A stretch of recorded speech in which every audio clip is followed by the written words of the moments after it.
noches, sean bienvenidas y bienvenidos a Museos del Banco Central. Cada mes el Departamento de Educación prepara una serie de actividades que se enmarcan en las diferentes colecciones o exhibiciones, tanto permanentes como temporales que tenemos. Este año, en lo que es artes visuales, tenemos la exhibición Salto al Vacío del artista Rolando Fava, y quisimos invitar para este mes a una persona muy especial, como lo es Priscila Carballo, para que comparta con nosotros esta conexión que hay entre la música y la obra de Rolando Fava. Va a estar súper interesante. Pero bueno, antes de darle el paso a Priscila, quisiera compartirles un poquito de quién es ella. Priscila Carballo es doctora en Estudios de la Sociedad y la Cultura. Es investigadora en el Centro de Investigación y Cultura y Desarrollo de la UNED. Y también es docente en la Escuela de Artes Musicales de la Universidad de Costa Rica.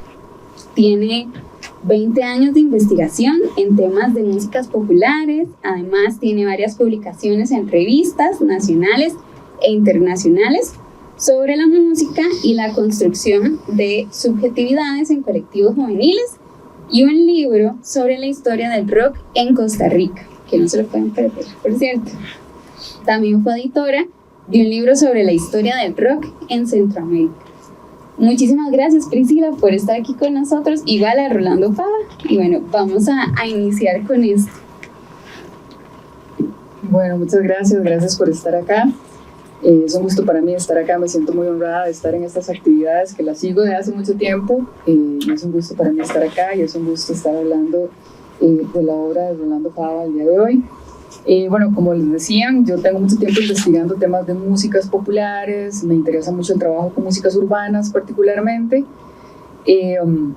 Y bueno, lo que les voy a plantear hoy son algunas reflexiones que me surgen a partir del acercamiento a esta exposición de Rolando Fava y a partir de una conversación extensa y muy rica que tuvimos para montar esta exposición, de donde saco algunos elementos de reflexión.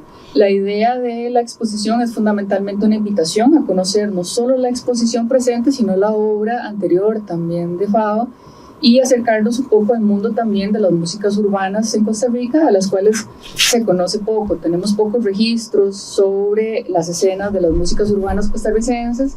Es una historia muy compleja, a pesar de ser un país pequeño, y es muy compleja justamente porque está en archivos personales, en historias personales. Hay poca sistematización y poca investigación. Yo empecé un camino de investigación sobre la historia del rock a partir de esta publicación de este primer libro sobre la historia del rock, que es un primer acercamiento, no es una historia exhaustiva. De hecho, el libro se llama Aproximaciones a la historia del rock en Costa Rica, porque es una historia que hay que irla creando a pedacitos. Y además el rock tiene la particularidad de que a partir de la década de los 90 se hace mucho más amplio. Entonces, una escena que en principio se le llamaba rock, a partir de finales de los 80s y de los 90s se hace más amplia. Y tenemos ya escenas del metal, del punk, etcétera, ¿verdad? Y todas esas historias pues hay que irlas reconstruyendo. Dichosamente en los últimos años hay un auge de investigaciones sobre las músicas urbanas y ahí estamos en ese proceso, reconstruyendo partes de la historia, pero es interesante también ver cómo la música se entreteje con otras artes, ¿verdad? Siempre vamos a ver que las artes van a estar muy ligadas y hoy tenemos la oportunidad de hablar de algunos puentes que yo puedo ver entre el arte plástico y la música, ¿verdad? Bueno, un poco lo que vamos a conversar hoy. Vamos a tener en esta actividad de hoy 4 momentos. Uno que yo les voy a hablar sobre algunas cosas y después también quisiéramos, ya que tenemos el gusto de que Fava está aquí con nosotros, también conversar con él un poco. Voy a empezar hablando de la música como compañera de viaje en Fava, ¿verdad? Y les plantearé algunas reflexiones en ese sentido. También les voy a empezar también conversando sobre la industria de la música y el arte como inspiración, planteándoles algunos puentes que han habido históricamente entre la industria de la música y el arte plástico. Y después les voy a proponer algunas claves musicales para entender esta exposición de Salto al Vacío. A partir de esta conversación que tuve con Fava, yo puedo ver algunos paralelismos, digamos, entre algunas músicas que él escucha y algunas aproximaciones a su obra, concretamente a esta exposición. Y posteriormente vamos a tener con Faba una conversación, vamos a salir y vamos a conversar con él a partir de alguna de sus obras, donde él nos va a comentar ese vínculo, ¿verdad?, más vivencial que él tiene con la música, teniendo como ejemplo una de las obras que él escogió para hablar sobre esto. Entonces, para empezar, pues como les decía, quisiera hablarles del tema de la música como compañera de viaje. Y quisiera empezar justamente con esta frase de Murray Schafer, que a mí me parece muy potente cuando hablamos de la música, y es que él dice: no existe el silencio para los vivos, no tenemos párpados en los oídos, estamos condenados a oír. Y efectivamente, desde esta premisa, otros sentidos sí los podemos cancelar, sin embargo el auditivo no lo podemos cancelar, incluso dormidos tenemos la capacidad de la escucha. Y de alguna manera esta condena de la escucha se vuelve maravillosa cuando nos encontramos con la música, ¿verdad? No así con el ruido. Pero efectivamente en esta idea de Schafer me parece que nos permite acercarnos mucho a la experiencia aural y a la experiencia musical concretamente. La música va a ser una compañera de viaje. Hay referencias arqueológicas de los primeros instrumentos musicales que se hacían a partir de huesos, de piedras y de maderas. Incluso las muestras más antiguas datan de 40.000 años. Vamos a encontrar en diferentes espacios de cultura rupestre la representación de músicos y músicas. Incluso algunas investigaciones arqueológicas recientes plantean que en las cavernas donde se encuentran pinturas rupestres, en la zona donde están las pinturas, se ha comprobado que son las zonas con mejor acústica de la caverna. Y se ha empezado a plantear que posiblemente a la par de la pintura ya habían algunas experimentaciones sonoras y por eso se escogían esos lugares, ¿verdad? Jorge Drexler, el músico uruguayo, tiene una frase que también a mí me gusta mucho. Él plantea: ya hacíamos música muchísimo antes de conocer la agricultura. Es decir, que no teníamos domesticados ni los animales ni las semillas, por tanto no teníamos garantizado el sustento, pero ya estábamos haciendo música. Y por eso yo planteo el tema de que la música es para la especie una compañera de viaje que nos ha acompañado, ¿verdad? Y también porque no hay un grupo humano que no tenga una música, ¿verdad? Es la expresión, una de las primeras expresiones que colectivamente empezamos a construir. La música es la forma de arte que está más presente en nuestras vidas, y digo esto porque posiblemente uno podría ir o no al teatro, uno podría ir o no a ver danza, pero difícilmente estamos un día sin escuchar música, sea porque nosotros lo elegimos o sea porque el contexto nos lo impone. Nos montamos en un bus, en un Uber, pasamos por una tienda, el vecino está lavando el carro y pone música. Difícilmente tenemos 24 horas sin escuchar por lo menos un fragmento. Entonces es un arte que para mí, y por eso lo trabajo, es muy potente, porque todas las personas nos encontramos en ese gusto, ¿verdad? Todos podemos hablar, a veces no necesariamente podemos hablar sobre la danza, sobre el cine o otras artes que tal vez necesitan un poco más de especialización. Sin embargo, de la música, todos y todas tenemos un criterio, todos y todas tenemos una música que nos gusta y podemos hablar desde ese referente. Entonces, la música es muy potente para trabajar con las colectividades humanas, por eso yo la trabajo desde hace muchos años, porque nos permite ser como una puerta de entrada para hablar de la diversidad de la experiencia humana.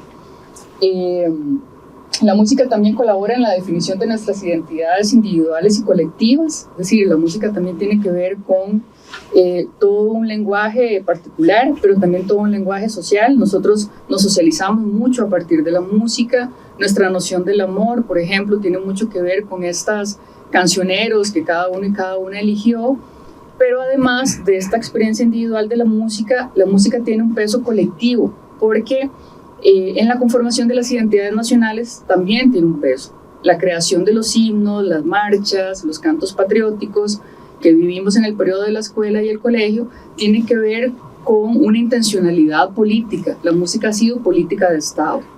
El Estado ha financiado, por ejemplo, la escogencia de himnos, de músicas folclóricas, y las ha incorporado al sistema educativo justamente porque saben que la música tiene ese potencial de generar imaginarios colectivos. Y gran parte, por ejemplo, los himnos nacionales son todo un elemento, un texto fundacional de la identidad de los países. Entonces ahí vemos cómo también la música remite a las identidades colectivas. La música está presente en la mayoría de los rituales sociales, sean rituales sociales, políticos, religiosos o lúdicos.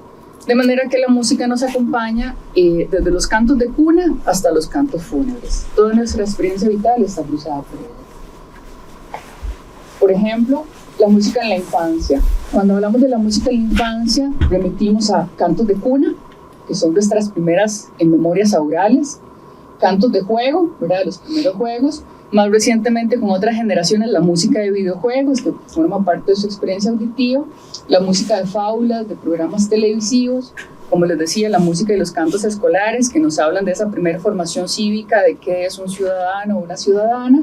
Y si venimos de una familia con experiencias religiosas, también los cantos religiosos.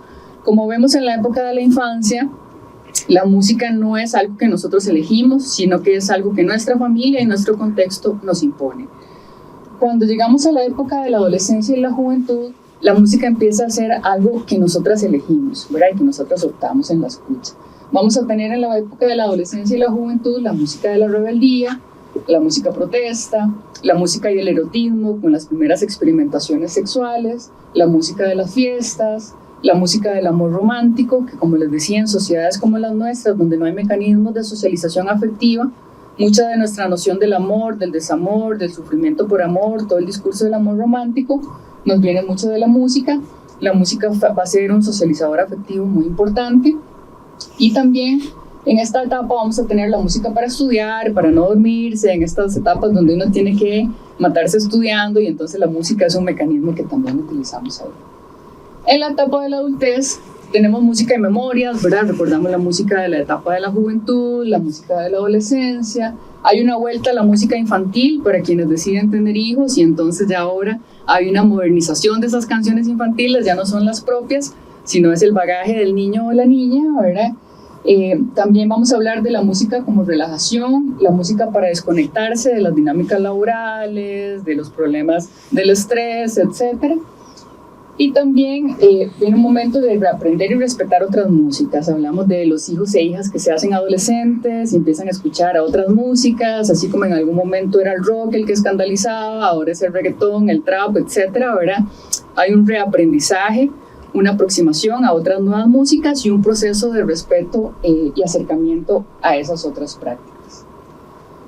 Y en la adultez mayor tenemos también pues, el tema de la música de la nostalgia también, la música de fiesta, por el tema de los grupos de adultos mayores, estas dinámicas súper intensas, donde la música siempre va a estar muy presente, la música de la esperanza, y en algunos momentos, en algunas historias personales, hay una vuelta a la música religiosa también, ¿verdad? Entonces vamos a ver que a lo largo de todo el trayecto de la existencia, uno puede construir lo que yo llamo un soundtrack de su vida, ¿verdad? Si uno piensa en los diferentes momentos, yo hago este ejercicio en un curso que doy en la Escuela de Artes Musicales y les digo a las personas, traten de ubicar periodos de su vida y ubiquen una canción y vamos a construir a partir de eso un soundtrack de su vida, ¿verdad?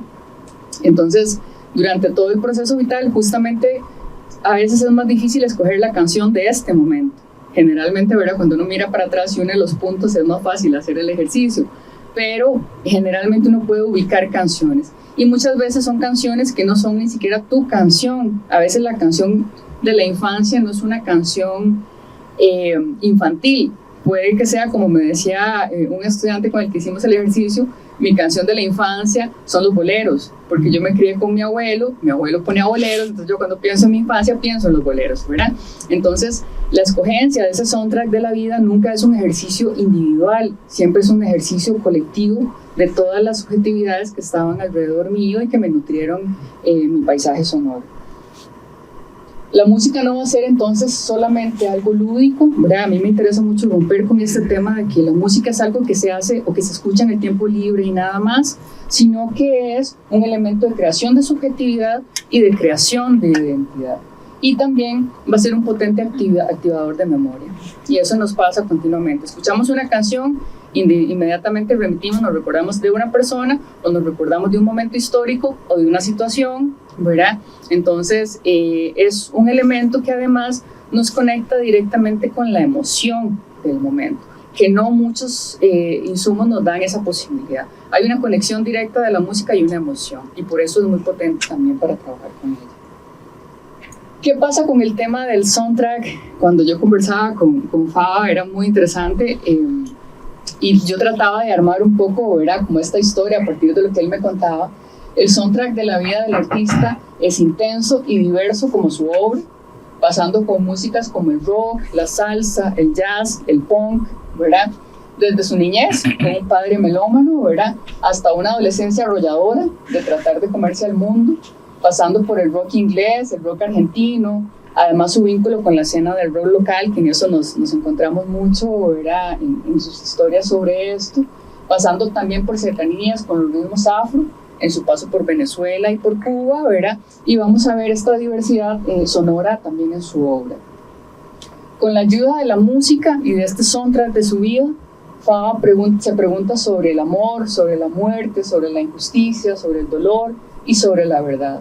Y esta complejidad de este soundtrack, ¿verdad?, de la vida de Fava tiene que ver justamente con que las mentes abiertas se exponen a muchos mundos de sentido. Entonces, claro que sí, la apertura y la experimentación en las artes implica una apertura y una experimentación aural de la escucha, ¿verdad? Está íntimamente relacionada. Ese caleidoscopio musical del que se ha nutrido ha generado también un caleidoscopio de estilos, de técnicas y de materiales también, ¿verdad? Y ahora vamos a ver, cuando hablemos de esta exposición en particular, algunos elementos importantes. Ahora, otro elemento que es importante cuando analizamos la relación de las artes y la música es, hay diferentes puertas de entrada. Yo les quisiera plantear hoy una, que me parece que tiene mucha relación con lo que estamos conversando hoy, y es la relación de la industria de la música y el arte plástico como inspiración. La industria de la música inicia con, como ustedes saben, la música al inicio era una experiencia no comercializable, pero la música queda inserta en una serie de relaciones comerciales cuando se crean los primeros artefactos de captura del sonido. A partir de eso se podía vender el artefacto que contenía la música y un artefacto que lo reproducía, fueran discos de cera, vinilo, discos de 45, etc. Esto inicia en 1877 con el invento del fonógrafo con Thomas Alva Edison, y a partir de la captura de la música que queda inserta en esta serie de relaciones comerciales, las grandes empresas, fundamentalmente en Estados Unidos y Europa, empiezan todo un desarrollo de tecnologías para ver cómo podían capturar de manera más fidedigna la música y así poder venderla. Aunque la industria inicia a finales de 1800 hasta 1948 con la creación del LP de microsurcos, que lo lanza Columbia, cuando la industria de la música puede comercializarse, fundamentalmente porque el disco de vinilo era más perdurable en el tiempo en comparación con otros inventos como los discos de cera y otras invenciones anteriores.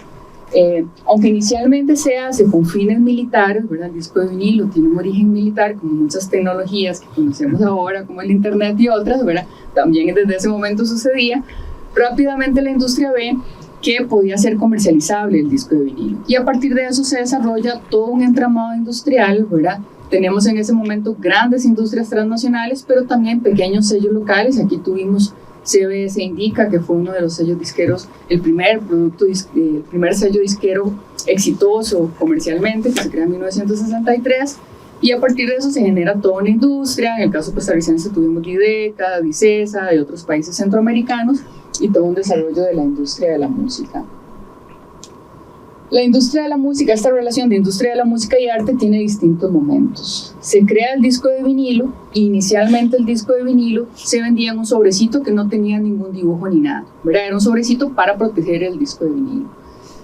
En 1939-1940, Columbia Records empieza a diseñar portadas a los discos y se dan cuenta de que los discos que tienen algunas portadas diseñadas se vendían mucho más. A partir de eso se inicia una larga historia de relación de la industria de la música y el arte. Inicialmente se da con la fotografía, porque lo que se quería era poner en la portada la cara de las y los músicos para que fueran ubicados en el mercado y fueran comercializables. Y el resto de la cadena de comercialización, los conciertos y todo lo demás fuera posible, a partir de que las personas ubicaran a los y las artistas. Aquí vemos dos ejemplos, ¿verdad?, muy emblemáticos del tema de la fotografía en las portadas de discos. Posteriormente, del tema de la fotografía como espacio de representación, las portadas de los discos se vuelven objetos artísticos no ortodoxos, y cada vez más la industria empieza a contratar ya no solo fotógrafos y fotógrafas, sino también artistas plásticos para que ilustren las portadas. Y hay muchas personas del arte que se empiezan a ser contratadas para ilustración. Aquí vemos, por ejemplo, una portada de un disco ilustrada por Andy Warhol. Y se genera además, a partir de todo esto, pues claro, una cultura material y un patrimonio visual que continúa hasta el día de hoy. Además, se generan una serie de disputas. El espacio de las carátulas de los discos se convierten en espacio de disputa simbólica también. ¿Qué se representa ahí? ¿Cómo los artistas y las artistas quieren ser representadas en esas portadas? ¿Qué dibujos y qué representaciones son colocadas? Por ejemplo, con el jazz, con los primeros músicos negros exitosos en el jazz y la publicación de sus primeros discos, hay todo un debate porque muchos de ellos, que están vinculados al tema de la defensa de los derechos civiles de la población afrodescendiente, empiezan a plantear en la portada de los discos representar personas afro o representar temas afrodescendientes en las portadas de los discos, y hay una serie de disputas con la industria, de manera que también el espacio del disco de 45, del disco de vinilo, perdón, el LP, se convierte en un espacio de disputa simbólica con las disqueras. Y ahí vemos también una de las acciones más importantes del arte, que es estar permanentemente cuestionándose los espacios de representación colectivos. Además, no solo las portadas van a ser espacios de representación, sino que, como sabemos, se genera toda una industria visual a partir del LP. Tenemos las contraportadas, tenemos también los pósters, ¿verdad? Muchos de los discos traían adentro pósters, y entonces, claro, se pensaba en el tema de decorar las habitaciones. Hay toda una industria visual que se genera a partir de esto. Aquí vemos dos ejemplos de portadas de discos que tenían toda una representación visual. Este disco de Jethro Tull, que traía adentro era como un periódico, ¿verdad?, que se podía leer. Esta es una portada de un disco de los Rolling Stones, que tenía justamente ese zipper, se podía abrir, ¿verdad? Había como todo un juego gráfico también en esas experiencias. Y todo este desarrollo con la industria del arte y la industria de la música pues va pasando por diferentes momentos. Justamente esta relación del arte plástico y la industria discográfica entra en crisis por dos procesos tecnológicos. Uno es cuando se da el paso del LP, del vinilo, al CD, que se reduce el formato, ¿verdad? Y entonces el espacio de representación que tenían en los LPs de vinilo se reduce considerablemente. Todavía cuando se hacen CDs había un espacio de representación, y muchos tenemos el CD que tenía un librito, es decir, todavía había un espacio gráfico con que jugar. Se redujo significativamente, pero todavía existía. Y la industria finalmente entra en crisis justamente cuando se da el salto a cuando ya no hay un dispositivo que vender, ¿verdad? Que es cuando tenemos los MP3 y los otros dispositivos, porque ya ese espacio gráfico ya no existe. Lo más que tenés es una portada, ¿verdad? Como pasa ahora en Spotify y otras plataformas, tenés una portada reducida, pero no se compara, digamos, con la elaboración artística que permitía. Y la industria o las personas del arte plástico vinculadas a la industria de la música, pues entran en crisis ahí. Y a partir de eso vemos que hay un cambio. También un elemento que afecta la relación de la industria del arte, de la industria de la música y la relación con el arte plástico, es la creación de los videoclips, que inician fuertemente a partir de 1981 cuando se crea MTV. Y a partir de eso mucho del dinero que se iba para hacer las portadas de los discos se va ahora para hacer este objeto, digamos, comercial que eran los videoclips. Entonces también ahí todo el esquema de la música y estas representaciones visuales de las portadas pues entra un poco en crisis y se va cambiando. Justamente la industria de la música tiene ese componente cíclico, ¿verdad?, que lo determina mucho el artefacto de escucha y de reproducción que se va generando. Entonces, desde los discos de vinilo, los discos de 45, los cassettes, ¿verdad?, y otras experiencias de grabación que quedaron en el medio, que no eran tan exitosas, pero que también fueron importantes. Por ejemplo, el disco de vinilo coexistió con el cassette. Uno era transportable y el vinilo no, ¿verdad? Pero con el CD, efectivamente, hay una crisis de este espacio de representación que fue muy importante en la historia cultural. Algunos discos se volvieron íconos de la cultura popular moderna y han derivado en múltiples representaciones. Aquí pongo solo dos ejemplos muy conocidos. De estas representaciones hemos visto infinidad de juegos, de parodias y más recientemente memes, es decir, que ya son parte de la cultura visual. Salieron de la portada del disco, pero ahora son parte de nuestra cultura visual, ¿verdad? Y una serie de representaciones en otros espacios. El arte plástico y la música entonces siempre han estado nutridos, siempre ha habido esta relación. Yo les propongo acá esta puerta de entrada, que era ver la relación de la industria de la música y el arte plástico, pero efectivamente también muchas personas artistas han sido grandes audiófilos y grandes coleccionistas de música, y vamos a verlo en la vida de muchos artistas y de muchas artistas, que es una relación que muchas veces no se estudia, pero vamos a ver que muchas eran grandes coleccionistas de algunos géneros particulares. Y también personas músicas se han nutrido del arte plástico para componer. De hecho, hay obras escritas para cuadros o inspiradas en cuadros también. Entonces vamos a ver que hay diferentes formas de relación o diferentes puntos de encuentro, justamente porque las artes siempre han entrado en diálogo.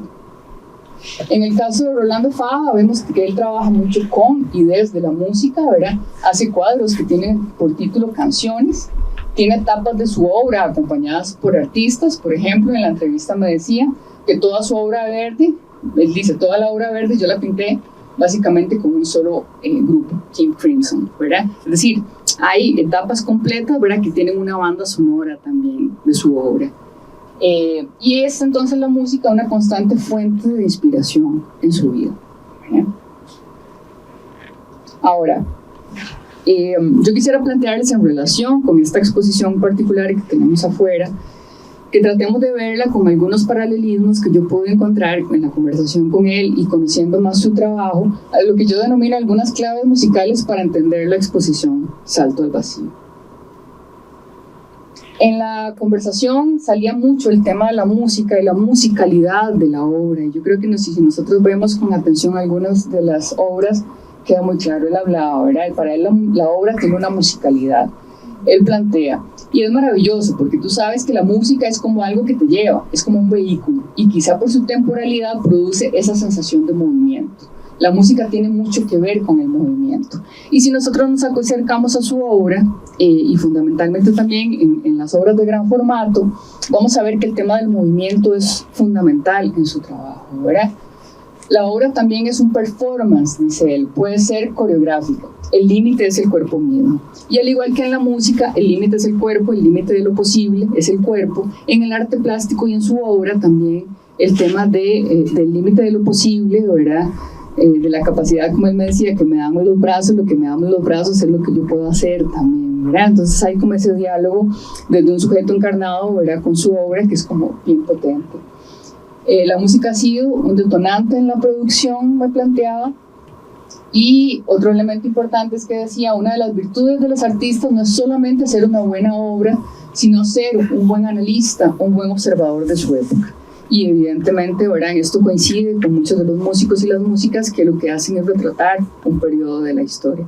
Por eso lo potente de la música, ¿verdad?, porque tiene la capacidad de sintetizar vivencias colectivas, y tiene esa capacidad, la música y el arte plástico también, de que uno ve algo o escucha algo y uno dice, yo sentí eso. Mira, yo siempre digo, por ejemplo, con una canción de Charly García que tiene una frase que a mí me encanta, que dice calambres en el alma. Y hay momentos en mi vida donde yo he dicho, eso es lo que yo sé, eso que dijo Charly es lo que yo siento, un calambre en el alma, ¿verdad? Entonces, el arte plástico y la música tienen esa capacidad de sintetizar emociones o momentos, ¿verdad?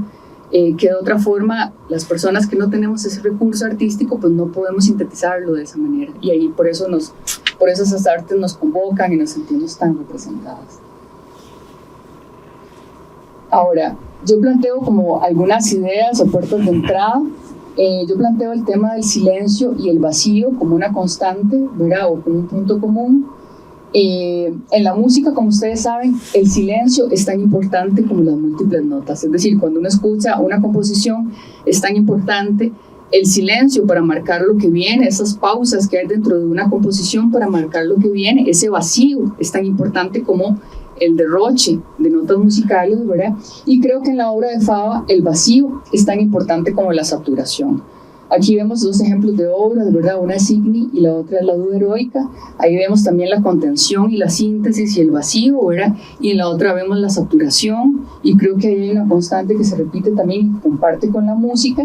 Y la abstracción rompe con lo visible y busca nuevos significados, ¿verdad? Esta capacidad que también la música la tiene de contenerse para canalizar la energía en el momento justo, creo que también Fava juega mucho con eso en su obra, y ahí se ve esta relación también con la música. Otro elemento que a mí me parece muy interesante es el tema del error y la improvisación. Como ustedes saben, existen muchas músicas donde el error es importante porque la improvisación es importante. Entonces se construye a partir del error, no se evita, ¿verdad? Y aquí recuerdo una frase de Miles Davis que decía: cuando tocas una nota equivocada, es la siguiente nota la que la hace buena o mala. Es decir, es lo que se construye a partir de ese hecho lo que define lo que viene, ¿verdad? Y lo que le da sentido a toda la obra. Y esto me parece muy potente y coincide con una frase que decía Fava, que dice: en estas obras lo que me interesa es fallar, ¿verdad? Justamente porque el fallo o el error te pone a prueba, igual que en el jazz, ¿verdad? Y aquí encontramos algunos elementos importantes. De manera que el accidente, el error o lo inacabado es fundamental, tanto en la música, en este caso yo lo relaciono con el jazz, que además Fava me decía que ha escuchado y ha trabajado mucho también con la banda sonora de Miles Davis de fondo, ¿verdad? Y también porque hay pequeñas dosis de caos en el orden que sirven justamente para desestabilizar y para pensar otras formas posibles. Y aquí vemos una de las obras, El corazón del vacío, ¿verdad? Que plantea un poco como este tema de jugar, ¿verdad? Con ese error. Que además me parece una ruptura muy importante en sociedades donde el error es tan penalizado, tratamos de taparlo, y trabajar desde la pedagogía del error me parece que también es muy potente como sociedad encontrarnos como en esa disyuntiva también. Otro elemento que quisiera plantearles es el tema de lo que yo denomino la furia creadora, que me parece que, por lo menos desde mi lectura, está muy relacionada al peso que tiene el rock en esta banda sonora de Fava. La furia creadora en el rock, como sabemos, implica perder el control y romper los límites de lo racional, ¿verdad? Creo que es una constante, no solo en los orígenes del rock, sino en todas sus derivaciones, como el punk también, ¿verdad? Esta ruptura con los límites de lo racional, justamente porque la creación artística es una canalización de esa energía vital. La importancia de lo experimental en la obra de Fava es tan relevante como en la música, porque tiene que ver permanentemente con trascender los límites de lo existente. Fava plantea justamente: la música me da amplitud, magnitud e intensidad, ¿verdad? Y además me parece que el tema de trabajar desde la furia en una sociedad o en sociedades donde está tan penalizada la emoción, ¿verdad? Y hay un tema de tapar la furia, ¿verdad? Este tema de trabajar desde el enojo, desde la furia, igual que el rock lo hace, ¿verdad? Nos habla y nos refleja mucho como sociedad la potencialidad creadora que hay en esos sentimientos. Entonces, me parece que ahí hay mucho que trabajar pedagógicamente con esta obra, igual que con la música, en el tema de encontrarnos en el sentimiento, porque hay como una tendencia social a bajar la intensidad del sentimiento, ¿verdad? Y hay una constante de no, es que usted es muy intenso, no, usted se enoja mucho, ¿verdad? Bueno, ahí hay una posibilidad. Y estamos en sociedades profundamente desiguales donde el enojo definitivamente puede servir para crear y para responder a la opresión y a los cuestionamientos a las estructuras que también en la obra de Fava está presente. Aquí vemos esta obra Epicentro, ¿verdad? Donde se ve un poco, para mí, se sintetiza como el tema del trazo fuerte, de la furia, ¿verdad? De estas representaciones potentes, sin miedo al exceso también, ¿verdad? Porque hay como un tema de contención por el miedo al exceso. Otro elemento importante es el tema de la experimentación como base creativa. Ya les he hablado como algunas cosas sobre el tema de la experimentación. Justamente de esta experimentación, como plantea el título de la exposición, como un salto al vacío. Es decir, como un límite. Llego a este límite, no sé qué hay ahí, literalmente salto al vacío porque no sé qué voy a construir después, pero justamente porque salto lo puedo descubrir también, ¿verdad? Hay una ampliación de los límites. Los límites se convierte en interrogación en la obra de Fava, ¿verdad? Él plantea una frase que a mí me gustó mucho, que decía: la deriva es la condición de mi trabajo. Es decir, justamente llegar ahí y no saber qué hay más allá, pero justamente porque llegué ahí puedo continuar, ¿verdad?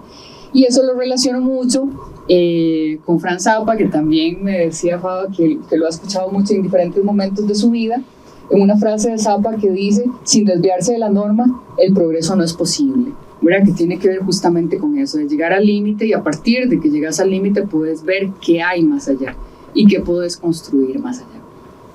Y aquí lo vemos en una obra que se llama Insomnio, ¿verdad? Que representa mucho como todo este tema de romper, ¿verdad? De la ruptura de lo conocido, de saltar y empezar a buscar otras formas de representación.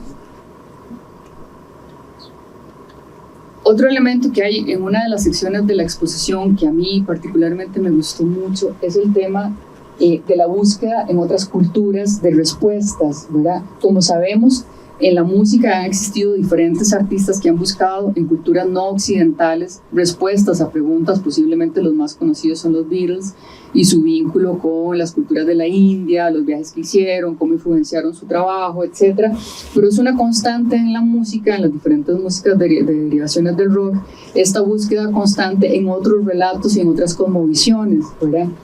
Y justamente acá, en una parte de la obra, vemos también estas búsquedas de respuestas. Y tiene que ver también con que Fava se vinculó a la antropología, a la mitología, se acercó a grupos indígenas, a culturas afro, también experimentó, se acercó con el taoísmo.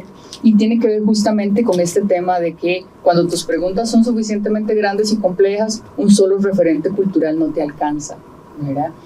Y justamente porque la pregunta es más importante que la respuesta, justamente porque la pregunta te marca el camino, ¿verdad? Y vamos a ver acá una de estas obras que además remite al tema del nuevo, que es común en distintas culturas como origen, como contradicción de inicio también, ¿verdad? Y como cuestionamiento de ese punto, ¿verdad? De nacimiento de la cultura, no solo de nacimiento del ser humano, sino de nacimiento de la cultura. Y vemos algunas representaciones muy interesantes teniendo este referente que es común a distintas culturas y con las que él interactúa. Y en esta misma línea de la búsqueda de con otras culturas, Fava se pregunta por esta necesidad antropológica de construir una divinidad que está presente en diferentes culturas, ¿verdad? Él tiene una gran pasión por la antropología y creo que remite mucho como a esa pregunta de, como este eterno preguntarse de lo humano, aceptarse como inacabados y tratar de buscar respuestas en otras culturas también. Y se pregunta también por los medios que se han utilizado para dar respuesta, ¿verdad? Imaginar otros mundos posibles. Y se pregunta mucho también por el tema del uso de sustancias que, como sabemos, son comunes también a distintas culturas en obras como esta, Alicia. Y él plantea un tema en la entrevista que a mí me gustó mucho como para entender su universo de significados cuando hablamos del tema de la búsqueda de otras culturas. Él decía, para mí es importante la espiritualidad, pero para mí la espiritualidad es un asunto mental, el alma está en la mente, ¿verdad? Y esta relación y esta forma de entender la espiritualidad, ¿verdad?, que tiene y que creo que se refleja en esta parte de la exposición, me resulta muy interesante porque es ubicarla en un lugar que nuestras culturas no necesariamente lo ponen, ¿verdad? Y me parece que esta experimentación, ¿verdad?, abierta al tema de cómo las distintas culturas han tratado de preguntarse o dar respuesta a las grandes preguntas, ¿verdad? Y cómo se utilizan sustancias y se tiene exposición a diferentes formas para llegar a dar respuesta. Me parece también un momento de la exposición muy interesante que a mí también me reta mucho, porque yo soy del área de las ciencias sociales, entonces claro que el tema recurrente de las preguntas eternamente humanas sobre la muerte, sobre el amor, sobre el dolor, ¿verdad? Cómo constantemente estamos tratando de ver cómo encontramos respuestas. Y otro elemento importante para mí ha sido el tema del collage como posibilidad creativa, que él planteaba que en diferentes momentos de su obra lo ha trabajado mucho. El collage tiene que ver con crear desde lo existente algo novedoso y rupturista, ¿verdad? Y tiene un tema importante ahí de la valoración de lo inconcluso y la relevancia del proceso. Él plantea, el punto en que la obra está lista para ser terminada es el momento en el que deja de ser interesante, por lo menos desde la perspectiva del artista, ¿verdad? Justamente por esta visión que me parece que está mucho en su obra de que lo importante es el camino, ¿verdad? Lo importante es la pregunta más que la respuesta. Y esto lo relaciono también con una música que él me comentaba en la entrevista que ha estado presente en su vida, que fue el punk, justamente porque en este contexto que les planteaba de la industria de la música, en esta industria de la música donde estaba mucho el ego del artista, la representación del artista, la cara del artista, cuando se empiezan a grabar discos de punk, la gente del punk lo que hace es utilizar el collage porque ellos dicen, yo no quiero salir representado, yo no quiero ser el centro, no es mi ego, ¿verdad? Es un cuestionamiento de la sociedad, de lo que estoy planteando. Entonces ellos utilizan, y hay varias portadas de punk que utilizan el collage como forma de armar a partir de lo existente algo completamente nuevo. Entonces ahí también encuentro un elemento importante, porque tiene que ver con justamente la posibilidad de crear desde lo existente algo rupturista y con romper los límites de lo establecido, ¿verdad? Y tratar de imaginar otras formas posibles. Ya para terminar y para pasar a la otra parte con Faba, lo que quisiera plantear es que para mí el arte de Faba es un arte inquieto, de mucho movimiento, de eterna búsqueda para ampliar el universo de lo posible. Al igual que la música que le ha nutrido, al igual que la música de la que se ha nutrido trata de romper los límites del sonido, para mí Faba trata de romper los límites de la mirada, ¿verdad? Es decir, nuestros sentidos son explotados, ¿verdad? Explotan ante la exposición, tanto la mirada como el sonido, en la obra de Faba. Y me parece que para mí ha sido como muy conmovedor conocer su obra. Yo que vengo más bien de estudiar la música y acercarme al arte plástico, es ver un diálogo, muchos diálogos posibles. Y justamente para esta exposición hablábamos, porque yo les decía, bueno, es que para mí ver la exposición tendría mucho más sentido si tenemos el playlist mientras la vemos, porque hay una banda sonora que acompaña esta exposición definitivamente, que nos va a permitir dar sentido. Sin embargo, muchas veces entendemos el espacio museístico como un espacio de silencio, de un ritual, etcétera, ¿verdad? Y creo que a este ritual le hace falta la música, ¿verdad? Por eso cuando entraron teníamos el playlist que le pedimos a Faba que hiciera para la exposición, porque me parece que justamente si hiciéramos ese tránsito y habíamos hablado, por eso se envió como, bueno, ahora vamos a hacer un pequeño ejercicio con un playlist, porque si uno escucha el playlist mientras ve la obra, creo que uno puede entender como ciertos momentos de furia, de contención, de esto que les decía, de la saturación y el vacío, etcétera, ¿verdad? Que se pueden entender muy fácilmente cuando uno ve que se nutre la persona. Y creo que este es un ejercicio que en el arte plástico deberíamos hacer mucho más, ¿verdad? Conocer un poco más la exposición del artista o la artista a otras formas de representación de las artes, como para ver estos puentes que son innegables, no solo en la persona artista, sino en nuestra vida, ¿verdad? Porque ver la obra de Faba y ver su soundtrack nos remite a nuestra obra y nuestro soundtrack también, ¿verdad? Y creo que ese diálogo es un poco la idea del arte plástico y de la música, cuestionarnos y vernos nosotros en esa producción, ¿verdad? Y bueno, eso es lo que quisiera compartirles el día de hoy. Gracias.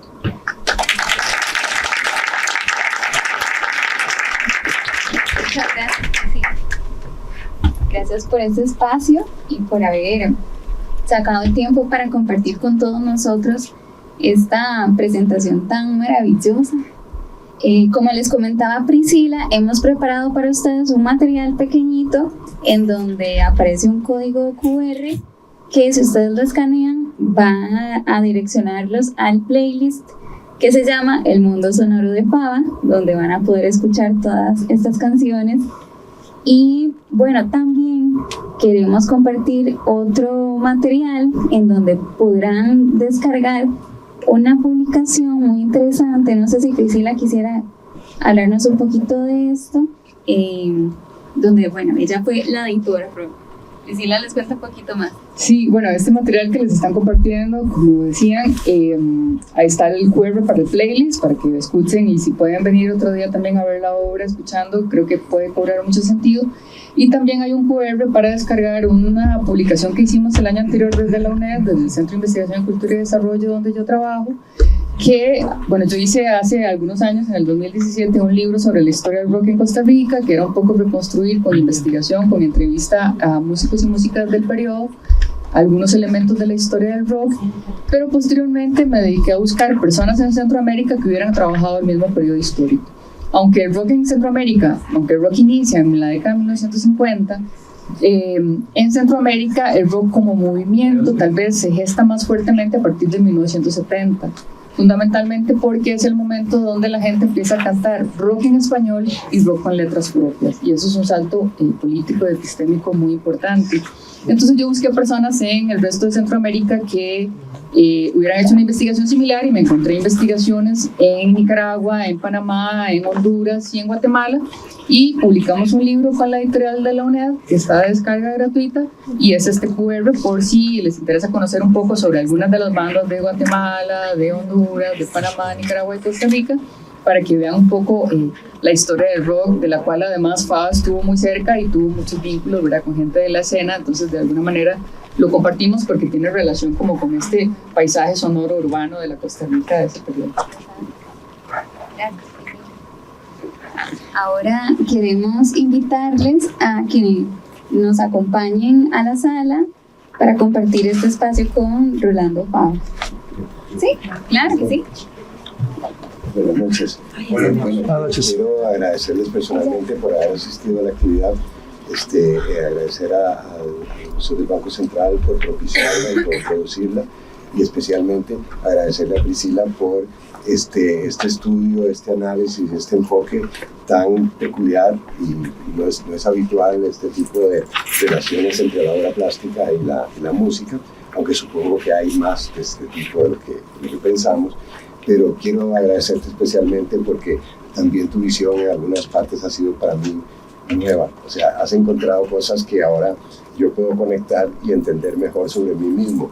Eso también, y mi trabajo, eso también ha pasado con la exposición y con la curaduría y todo. Ha sido un trabajo, digamos, colectivo, que aunque sea el tuyo hecho a posteriori, complementa todo lo que la muestra pretende ofrecer al público. Y he de confesarte que me emociona mucho escuchar hablar de mí en los términos que lo has hecho, así que te agradezco muchísimo. Y bueno, si tienen preguntas o quieren que sigamos adelante con la Tal vez como un espacio pequeño para las preguntas, unos 5 minutos más o menos, y después pasamos a la sala. ¿Sí? Sí, yo prefiero las preguntas que los discursos, me cuesta hacer discursos. Sí. Por favor, la influencia que le motivó a Cuba y a México, la influencia que recibió. Bueno, en el caso de Cuba, yo estuve en el año 85 invitado por el Fondo de Bienes Culturales de Cuba para asistir a un taller de serigrafía en el Fondo de Bienes Culturales, el taller René Portocarrero. Entonces estuve un mes allí trabajando en serigrafía. Básicamente estuve metido en el taller todo el mes, pero los fines de semana y algunas horas había oportunidades como de hacer otras actividades, y entre ellas, como mencionaba Priscila, me interesó mucho el poder asistir a manifestaciones de música local y de eventos locales, sobre todo vinculados al tema de la santería y de las religiones afrocubanas. Entonces me volví, en la medida de lo posible, en un mes asiduo del sábado de la rumba, y en los lugares que sabía que había música, pues me gustaba ir ahí. Incluso estuve en la biblioteca investigando sobre un artista que me interesaba, Bola de Nieve. Quería oír grabaciones antiguas y todo eso, o sea que tuvo, y bueno, inevitable en Cuba, ¿verdad? Fue un viaje muy musical, porque ahí la música está por todos lados, está en la calle y está en todas partes. Entonces fue una experiencia interesante. En México estuve viviendo un año, por razones personales y cosas de estudio. Recién me había egresado de la universidad y quería continuar estudios de antropología en México, y entonces pues en la medida de lo posible durante ese tiempo, y tomando en cuenta que es un país tan grande y tan complejo y tan maravilloso, pues también sí me interesé mucho por la escena musical. De hecho tenía algunos amigos que eran músicos, entonces me alojé en casas de amigos músicos, y siempre que pude y tuve la oportunidad traté de acercarme a eso, y sobre todo a la música de las culturas, digamos, locales. ¿Y Venezuela? Y en Venezuela, bueno, Venezuela fue por circunstancias familiares. Estuve viviendo 3 años en Caracas, y el contacto con la música, y bueno, el contacto con la música siempre lo tuve desde que nací. En mi casa siempre hubo música y instrumentos musicales, era una cosa familiar. Pero en el caso de Venezuela fue interesante porque yo viví la mayor parte de ese tiempo en un barrio en el centro de Caracas, de la Ciudad Vieja. Era un barrio que empezaba a pasar de ser una zona de casas de adobe con tejas y todo, a tener torres y edificios altos y todo. Y casualmente en el edificio donde yo vivía quedaba muy cerca de un club social, el Club Español, y ahí tenían actividades musicales de fiestas y bailes los fines de semana. Entonces me di un atracón enorme de salsa y de Lavillos Caracas Boys y los melódicos y todo eso que lo odiaba, porque precisamente cuando llegué a Venezuela fue cuando tuve un primer encuentro directamente con el rock y con las músicas, digamos, que me correspondían generacionalmente. Entonces para mí era terrible los fines de semana porque tenía que oír a Lavillos tocando y tocando infinitamente, y hace mucho calor y siempre estás con la ventana abierta, entonces no podía evitar, como no hay párpados en los oídos, no podía. Pero paralelo a eso fue muy gratificante porque allí conocí a los Rolling Stones, ahí conocí a los Beatles, compré mi primer disco de los Beatles y bueno, empezó toda esa locura hasta ahora. Entonces esas son básicamente las experiencias musicales de esa época. Y luego, bueno, en otros viajes también, siempre he tenido la oportunidad, he tratado de visitar lugares con música. Alguna vez tuve la suerte de estar en el Blue Note en Nueva York y oír jazz y en antros peores, pero siempre más o menos dentro de esa línea, y siempre es muy gratificante el poder tener un enfrentamiento. En Barcelona también, siempre que podía, porque bueno, a veces las finanzas y el tiempo no lo permiten el trabajo, pero siempre que podía asistía a conciertos y a espectáculos. Tenía algunos lugares que especialmente me interesaban, como clubes de jazz, como el Jamboree en la Plaza Real, y algunos lugares que ya son. Además, hice amistad con músicos, porque en mis épocas de juventud era bastante, digamos, aficionado a la escena de la noche, y a salir, y a las fiestas, y a los lugares y todo eso. Entonces, obviamente, ahí entra uno en complicidad con los músicos, que son también bichos del mismo ambiente. Entonces, siempre que podía aprovechaba. Y tuve oportunidad de conocer gente muy interesante, tanto intérpretes, compositores y gente del área de la música, a la que, bueno, queda claro con toda esta ponencia de Sila siempre he estado muy vinculado. O sea, para mí la música es muy importante, casi que prefiero la música que lo visual. Y encuentro que la música es el arte total, dentro de su materialidad y su carácter, digamos, abstracto en otros casos. Es la cúspide de la pirámide del arte. ¿Alguien que quisiera hacer alguna otra pregunta? Yo. Que levantó primero ya la mano. Bueno, Sí. yo solo contesto. Gracias. Ella bien, y después pasamos a Buenas noches. Quería preguntarle cuál cree usted que es su obra que ha tenido más peso emocional de esta exposición. Gracias. Esa es toda una pregunta. Lo primero que se me ocurre es que, es una pregunta difícil. Lo primero que se me ocurre es que no sabría decir, porque yo tiendo a ver la obra como una totalidad. Es cierto que me enfoco más a veces en algunas piezas, y que algunas piezas permanecen más, digamos, más latentes y más presentes en todo el resto de mis procesos, ¿verdad? Hay piezas que se vuelven como claves. Tratando de esforzarme para escoger, creo que en este caso es especialmente difícil, porque aunque toda esta producción se extendió bastante en el tiempo, hay una continuidad. En realidad yo siempre he dicho que uno siempre hace una sola obra, nada más que va cambiando. Es como los cambios que se operan en la persona, ¿verdad? Siempre somos los mismos, nuestra esencia se mantiene, pero vamos absorbiendo cambios. Los más notorios son los cambios, digamos, que nos impone la edad, los cambios físicos, ¿no? que se ven, que son tangibles, pero también hay muchos cambios en lo psicológico, en lo espiritual, etc. Entonces, yo no es por escapar a tu pregunta, que me parece muy interesante, pero me costaría mucho definir una pieza que tuviera eso, porque si, digamos, pensara, tal vez la que tardé más en hacer, y sí, eso podría ser una posibilidad, pero en realidad no hay ninguna diferencia con la que tardé menos.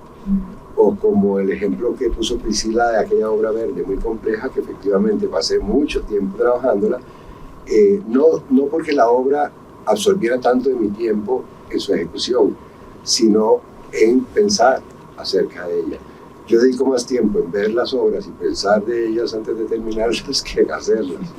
Entonces, me costaría contraponer una obra que por mucho tiempo fue importante porque, claro, tenía mucho tiempo trabajando en ella y volvía a ella, etc. Pero hay otras obras que las toqué muy poco tiempo, pero quizá en alguna de ellas logré la misma intensidad y lo mismo que en aquella que tenía mucho. Entonces es difícil contestar tu pregunta. Espero que con eso te pueda dar otra visión sobre la preferencia, digamos, por una pieza en especial. Obviamente hay algunas piezas que me gustan más que otras, pero ya como espectador, ya situándome fuera. Ahora que están aquí, por ejemplo, yo a veces veo esta exposición cuando vengo y a veces descubro cosas nuevas y me produce una sensación un poco incómoda, porque ¿cómo es posible que no había visto eso? Pero bueno, quizá también hay una gran dosis de irracionalidad en esta muestra en especial. Esta muestra tiene muchas características que antes quizás se habían esbozado en mi trabajo, pero no se habían manifestado con tanta intensidad. Entonces muchas veces para mí también es novedoso, sobre todo cuando recibo, digamos, la opinión o un feedback de lo que la gente piensa o lo que la gente pregunta, me hace repensar las obras. Y yo creo que eso es una cosa que uno no siempre tiene la oportunidad y es muy valioso. No solo el contacto con el público aquí directamente, que podemos conversar y eso, sino también que uno no está presente cuando la gente ve las piezas, entonces uno no sabe qué expresión tienen o qué dijeron. Algunas veces me ha pasado que un visitante inadvertidamente emita alguna opinión o así, para mí esos son tesoros, tanto si son buenos o son malos, porque es una oportunidad que normalmente los artistas no tenemos, más ahora también que se difunde tanto la obra por otros canales. Entonces uno no sabe si la gente, no sé, si lo pones en una red social te dicen que les gusta, entonces, bueno, les gustó, pero no sabes qué piensan a los que no les gustó, que seguro que los hay. Entonces, esa oportunidad, como esta pregunta que tú me haces, yo la aprecio mucho, porque es una forma también de detectar cuáles son las inquietudes de la gente. Y aunque uno en el fondo trabaja para sí mismo, es un placer, yo haría estas cosas aunque no las pudiera exponer o aunque estuviera en una isla desierta, si tuviera el material lo haría. Pero no hay duda que es importantísimo el que haya otra persona al otro lado, que haya un espectador que la recree, que la enriquezca, que tenga dudas y que en el mejor de los casos le sirva para construirse su idea de la realidad y de su papel. Entonces eso es importante y yo agradezco mucho estas oportunidades. Así como, por ejemplo, la conferencia de Priscila también abrió un montón de posibilidades. Yo iba haciendo conexiones que muchas de ellas no las había hecho antes. No solo sobre la obra, sino de la relación de las obras con la sociedad, que en el caso de la música es mucho más claro y es más explícito, ¿no? Se nota más el efecto, además es un arte como que está más al alcance de todos. Puedes escuchar música y tal vez no hay que pagar dinero por eso, pero para adquirir una obra hay que comprarla, o hay que pagar el boleto de un museo. En fin, la música tiene esa cosa de que está por ahí, aunque uno no quiere la oye. Y eso le gana a lo visual. Y sería maravilloso encontrar formas de combinación de ambas, que las hay, qué sé yo, la danza, el teatro, la ópera, tienen un poco de todas, pero una forma, digamos, de vincular, no solo intrínsecamente, sino vincular efectivamente la imagen con la música, bueno, los videoclips, sería el mejor de los casos, los buenos. Hay de todo. ¿Alguien más quería preguntar algo? Voy a llevar.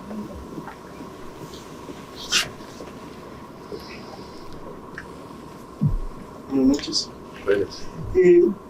Es que en una de las menciones de la exposición nos relacionan a la música con las memorias, que obviamente, ¿verdad?, es comprendible. Pero también hay una parte donde nos menciona que la música nos relaciona con el movimiento y no lo pude percibir de la misma manera. Esa pregunta es importante, sí, porque no todos conocen la etapa de mi obra en la que sí la música estaba más vinculada. Partiendo de este caso, en todo este tiempo que yo trabajé en este grupo de obras, siempre estuvo la música. A veces escuchaba noticias o alguna otra cosa así que no es música, pero la música siempre estuvo. Sin embargo, no era la música la que definía la obra. Obviamente en el momento de estar trabajando con música, claro, porque la música como tiene ese carácter tan emotivo, y la música que a mí me gusta, Entonces, obviamente, se traspasan intencionalidades de lo que estás sintiendo a lo que estás haciendo. Pero en el pasado, yo durante una temporada bastante larga, desde 1999 al 2012 más o menos, yo circunscribí mi producción, hice como una especie, digamos, de reglas muy rígidas que seguí durante toda esa década y que fueron la de pintar únicamente un solo color.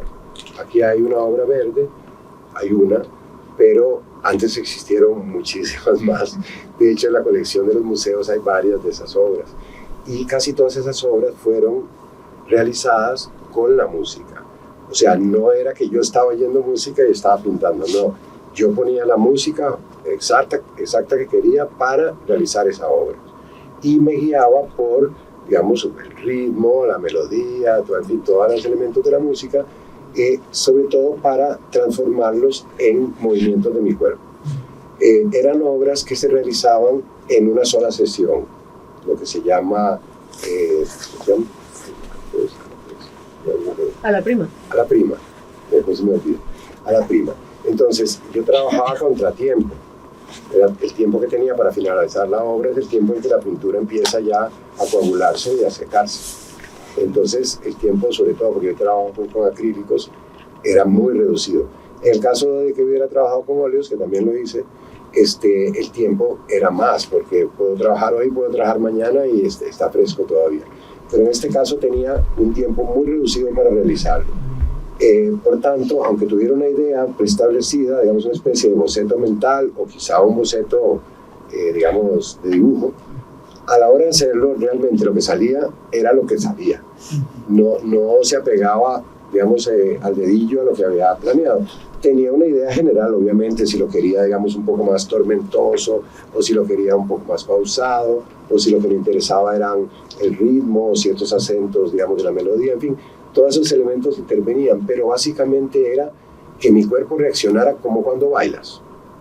Cuando estás bailando, sobre todo con ritmos, digamos, más primitivos o más libres, como algunos de los tiempos modernos, el jazz, el rock, todas esas cosas. Por ejemplo, en rock no hay una regla de cómo se baila. En los 70 todo el mundo bailaba separado y cada quien hacía lo que se le ocurría. Era un asunto más que todo de expresión corporal y de personalidad. Entonces yo aplicaba ese sistema. Entonces ponía mi tela y a la hora de volcarme sobre ella a trabajar, ponía la música y seguía la música. De hecho, comprobé que en cierta forma lo había logrado una vez que una exposición en el Museo de Arte y Diseño Contemporáneo en el 2007, fui a la sala, entré a la sala y me encontré con un espectador haciendo una especie de dirección de la obra, o sea, parado frente al cuadro, hacía los movimientos como los haría un director de una orquesta o un músico.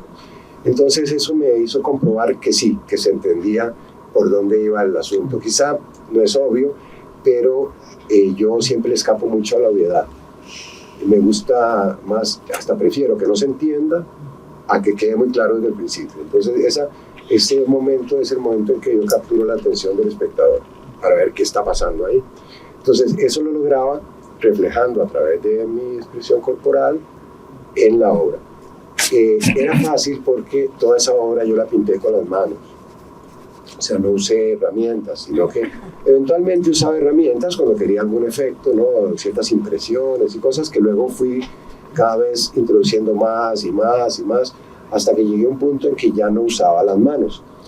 A la obra que llegué, cuando ya no usé las manos y solamente usé herramientas y me quedó, digamos, aceptable, me quedó bien, me gustaba, terminé. Y dije, ya no se puede llegar más allá. O sea, pasé de la etapa de la mano, igual que los que pintaron en las cavernas, pasé a la etapa de las herramientas y ahora ya no queda nada más. Por eso en esta muestra yo hice nuevas herramientas, porque no quería repetir. Yo tengo como un cierto temor a repetir. No me gusta repetir, aunque durante esos 12 años repetí verde y siempre las más cosas. Pero ese mundo, que era un mundo biológico, digamos, botánico, muy vegetal, ese mundo iba tomando también las riendas del control y también empezaba a imponer sus semillas y sus esporas y sus tentáculos y sus rizomas. O sea, una vez que abres la caja de Pandora empiezan a salir cosas que tal vez no pensabas que iban a salir, eso es lo fascinante. Entonces, como decía Priscila, para mí mi límite en esa etapa era mi cuerpo. Yo podía pintar cuadros de 2 metros, pero no más, porque no tengo más envergadura que 2 metros. Entonces me di cuenta que también era una limitación y que por eso también era el momento de pasar a otras cosas. Una vez que llegas al límite, pues ya llegaste al límite. Entonces, pasar a otra cosa. Y por eso es que la música estaba tan ligada a la obra verde. Posteriormente, digamos, en este caso yo siempre tuve música y a veces la música era la que me dictaba cosas, pero ya no era el ritmo de la música. Además aquí habían otros procesos diferentes, algunos que tomaban más tiempo, algunos que se prolongaban durante días o semanas o meses o años. Se prolongaban porque el material con el que estaba trabajando era información. Aunque no se ve ahí, mi material de partida era información. Entonces, claro, la información y la experiencia se va acumulando con el tiempo. Entonces, de ahí la diferencia que aquí no se sienta tanto. Por ejemplo, la obra que vamos a comentar, tú querías que comentáramos esa pieza especial. Esa obra, yo ni me acuerdo con qué música la hice. En ese caso no me acuerdo porque tampoco tengo como un récord de lo que la música que estaba escuchando. Pero sí que tiene sus calidades musicales. Y, digamos, se puede emparentar con algunas obras musicales. Muchas de las obras negras tuvieron un origen con música de Zappa. Algunos, sobre todo las recopilaciones de los solos de guitarra de Zappa, me ayudaban mucho. ¿Por qué? Porque tiene un carácter muy expresionista. Prácticamente son alaridos, son gritos, son transformados en notas de guitarra. Y especialmente ese álbum de los solos lo que hace es extraer varias partes de guitarra importantes y ponerlas en una sola continuidad. Y en eso se parece también a eso. Las obras son diferentes, pero todas hablan de lo mismo, todas son momentos diferentes de lo mismo. Espero que eso conteste tu inquietud sobre el tema del movimiento. Y también ha cambiado algunas cosas. Por ejemplo, yo ahora no tengo un espacio, tengo mi estudio en mi casa, prácticamente toda mi casa es un estudio ahora, y aunque tengo bastante espacio, son espacios separados. Eso, en cierta forma, definió esta muestra porque hasta que las obras vinieron aquí yo las vi todas juntas. Entonces, eso no era una constante en mi trabajo. En Barcelona tenía todo en el mismo ambiente. Entonces, pues claro, era mucho más fácil que las obras dialogaran, me dieran ideas y además el atenderlas, porque las obras son a veces como plantas, que hay que ir a regarlas todos los días, hay que ir a hacer algo que te pensaste la noche anterior, mañana cuando vaya a trabajar le voy a hacer tal cosa. Entonces a veces me pasaba que una obra que estaba en una habitación por allá y si ese día no pasé por ahí se me olvidó.